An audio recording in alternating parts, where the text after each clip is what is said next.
Hello, I'm Kelsey with White Cottage Boutique, and I am going to demonstrate today how to apply water-based wipe-on poly to your painted furniture to give it a little bit extra protection on top of the paint. In this case, we're using Minwax water-based polyurethane. This is only for sale in California, so if you are outside of California, you will have to order it online. I ordered mine on Amazon. It was about $17 for a pint.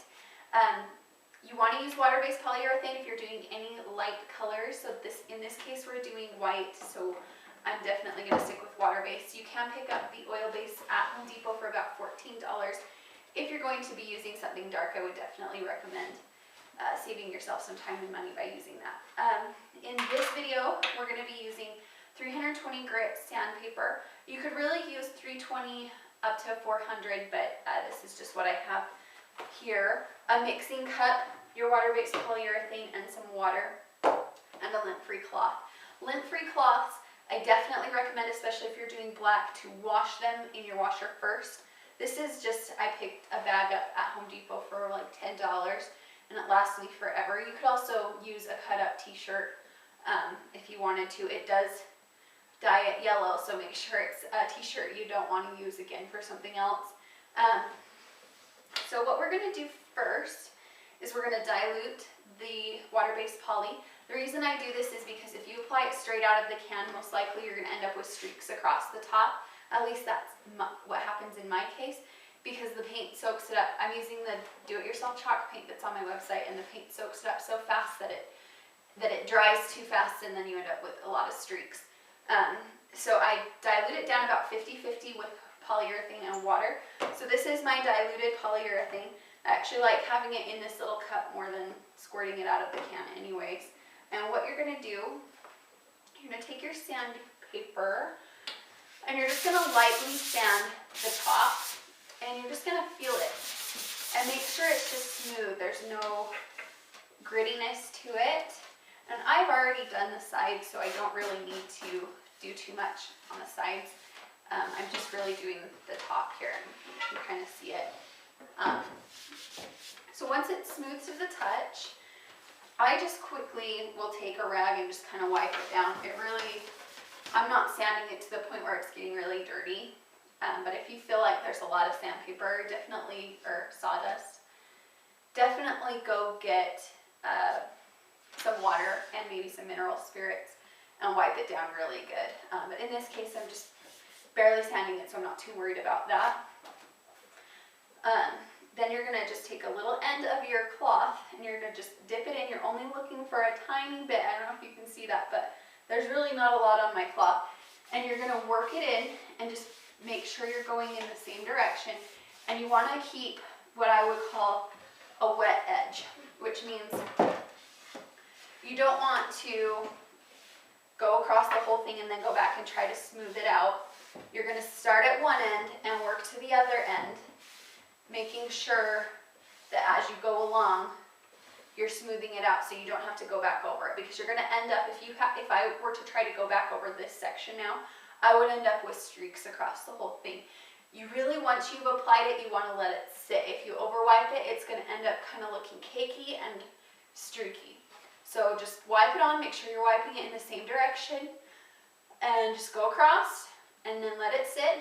You're going to want to apply 2 coats at the very least, possibly 3 or 4, depending on, usually with dark pieces I have to do a little bit more to make sure it's really even, but with light pieces I can get away with just 2 coats.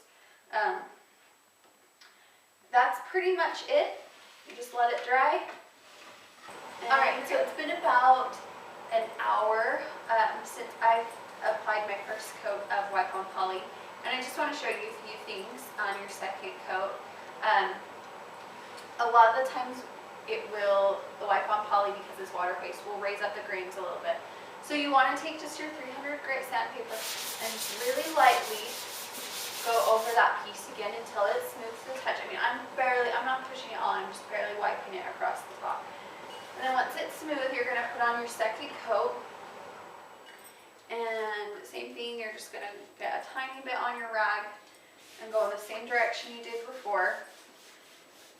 And you're just doing the thinnest coat that you possibly can do. and I got a little bit too much on, so I'm just kind of wiping it off.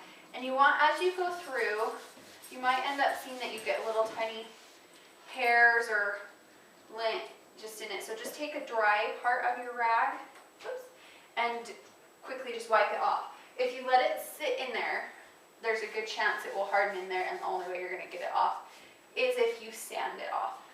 One thing I also wanted to mention is the reason I'm going just straight across is because if you swirl it around, I think it actually tells you in the instructions to swirl it around. If you do that, it'll look swirly on your piece. You'll be able to tell that it's swirly. It won't look even.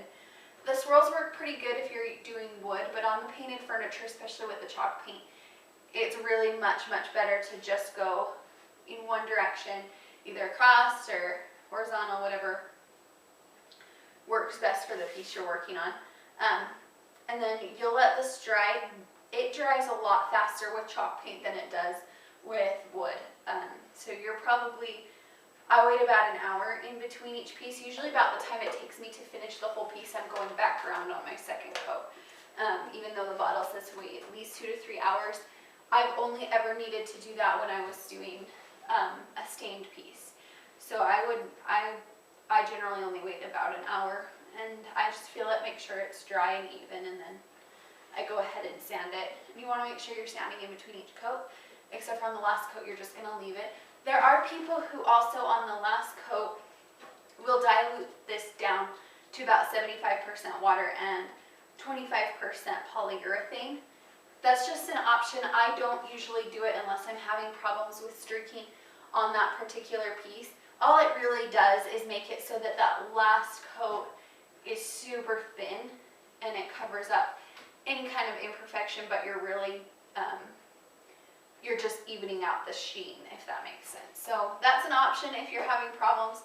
Go ahead and try that. I've never had to do it, but it's worked well for people I've worked with in the past.